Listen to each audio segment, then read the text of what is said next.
সাধনা করতে হবে।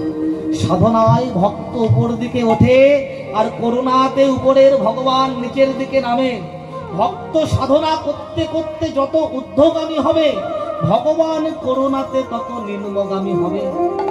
আর মাঝ পথে এই যে ভক্ত ভগবানের যেখানে মিলন হয়, এটা হচ্ছে সাধনা আর করুণা এই যে উঠছে আর নামছে, এর মাঝ পথে হয় ভক্ত ভগবানের মহামিলন।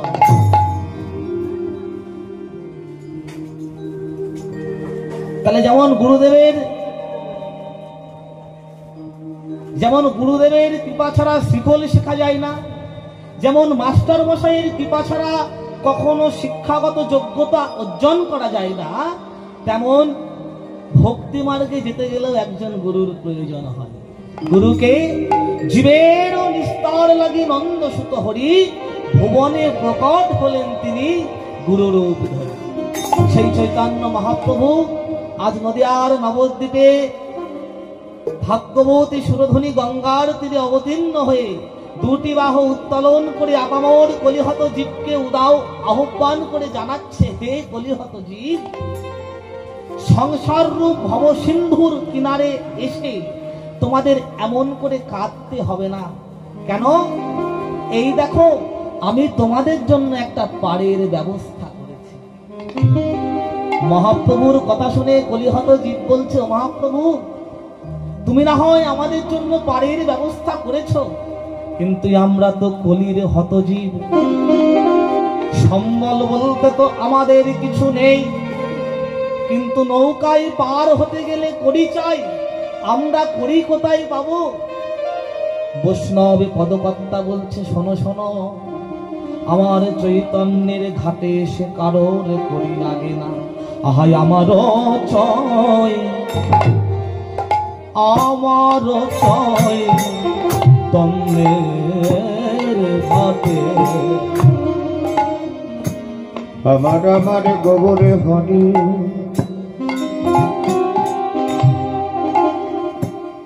আমার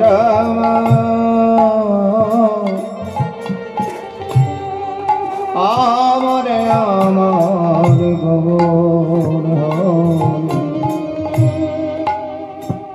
আমার চৈতন্যের ঘাটে, আমার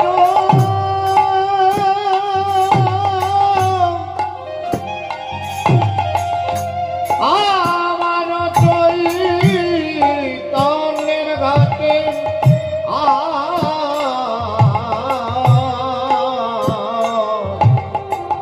তাই আমার চৈতন্যের ঘাটে, আমার চয়, আমার চয় তন্নের ঘাটে, আমার চৈ, আমার চৈতন্যের ঘাটে, হাতে আদান খেওয়াব আমার আমার চৈতন্যের ঘাটে, ঘাটে আদান খেওয়া, আরে জড়াই অন্ধ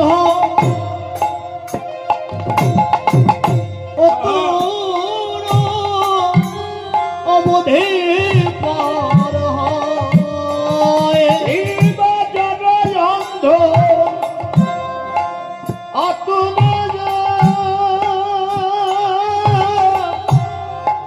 অবধি করে হয়, জন অন্ধ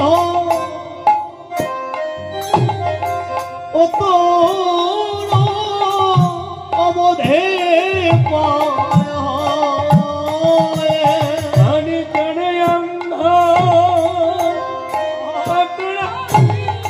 হৃদয় অবধি পারে হয়, করি তো লাগে না, করি তো লাগে না, করি তো লাগে না, করি তো লাগে না, আমার চৈতন্যের ঘাটে